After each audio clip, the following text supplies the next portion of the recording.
Chopan community کے اور ایک ممبر مسٹر غلام محدین چوپان موجود ہیں. آئیے ان سے بھی جانتے ہیں کیا کچھ مدعے مسائل ہیں چوپان کمیونٹی کے. سر سب سے پہلے السلام علیکم. السلام علیکم ورحمۃ اللہ وبرکاتہ. جناب میں غلام محدین چوپان گاندربل ڈسٹرکٹ سے میں بلانگ کرتا ہوں اور میں چوپان کمیونٹیز کے جو ایگزیکٹو ممبرس ہیں ان میں ایک ہوں. تو ہمارے بہت سارے مشکلات ہیں. مشکلات میں اس طرح سے بتانا چاہتا ہوں کہ سب سے بڑا جو مدعا اور مقصد ہے، کیونکہ ہر ایک انسان اس دنیا میں جو آتا ہے وہ چاہتا ہے کہ اپنا لائف سٹائل اچھا سے اچھا روز بروز کرے. تو اس لائف سٹائل کو ہم چاہتے ہم بھی اور لوگوں کے ساتھ اس کو اپنا یکسانیت بنائیں.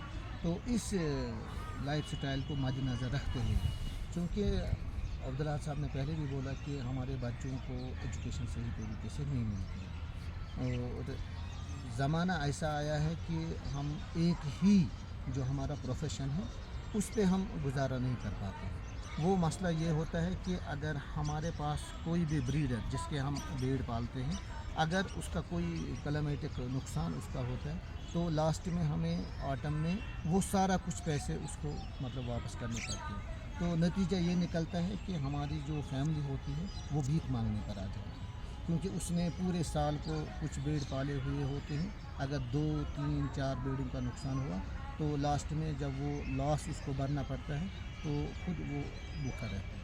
تو اس لحاظ سے تو ہم نے ایک انیشیٹو لیا 1995 میں کہ ہم نے دیکھا جب ہم میں سے کچھ بچوں نے پڑھا تو ہم نے دیکھا کہ گورنمنٹ کی طرف سے ایک رعایت ملتی ہے، ایک جس کو ہم کہتے ہیں ریزرویشن ملتی ہے. تو ہم نے جب اپنے آپ کو پایا تو ہم نے دیکھا کہ ہم بھی دراصل اس ریزرویشن میں آتے ہیں. وہ ریزرویشن ہے میم ایس ٹی.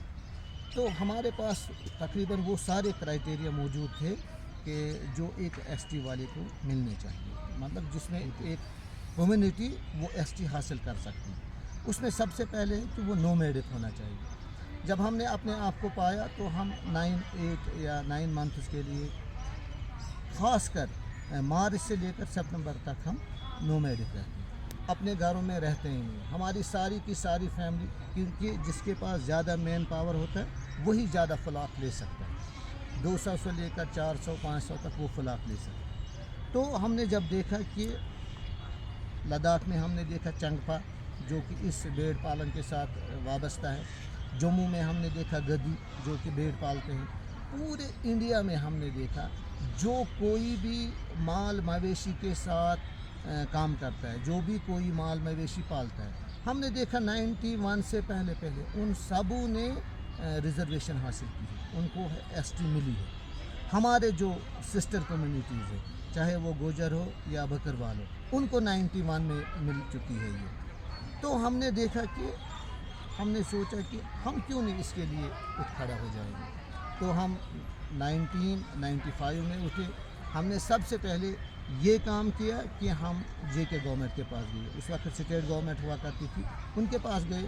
تو انہوں نے بولا سب سے پہلے آپ یہ ہمیں بتاؤ کہ کیا آپ کی کوئی سسٹر کمیونٹی ہے جو یہ پروفیشن کرتی ہے اور ان کو ایس ٹی ملی ہے. تو ہم نے بولا ہاں ہمارے پاس گدیز ہیں جو کہ جموں میں ہیں، چانگپا لداخ میں ہیں، گوجر بکروال بھی ہیں. تو we have the same profession in this field.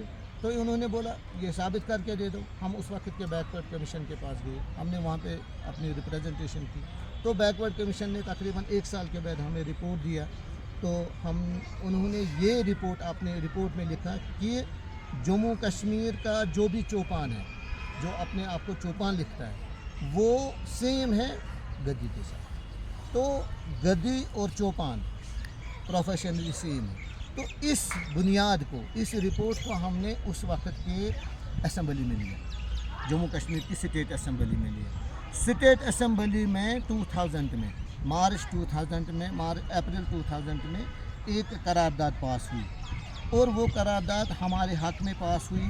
جتنے بھی وہاں پہ ممبران اس وقت تھے ان سبھی ممبران نے ہمارے حق میں یہ فیصلہ دیا، ووٹ دیا کہ ان کو شیڈول ٹرائب ملنی چاہیے. میم اس بنیاد پہ، اس قرارداد کی بنیاد پہ ہم اس وقت ہمارے جو مطلب ڈیمانڈ تھی چونکہ وہ اسٹیٹ گورنمنٹ پورا نہیں کر پاتی ہے، یہ سینٹرل گورنمنٹ کا ڈومین ہے کہ وہ ایس ٹی دیتے، تو ٹرائبل افیئرز جو گورنمنٹ آف انڈیا کی ہے وہاں پہ ہماری فائل چلی گئی.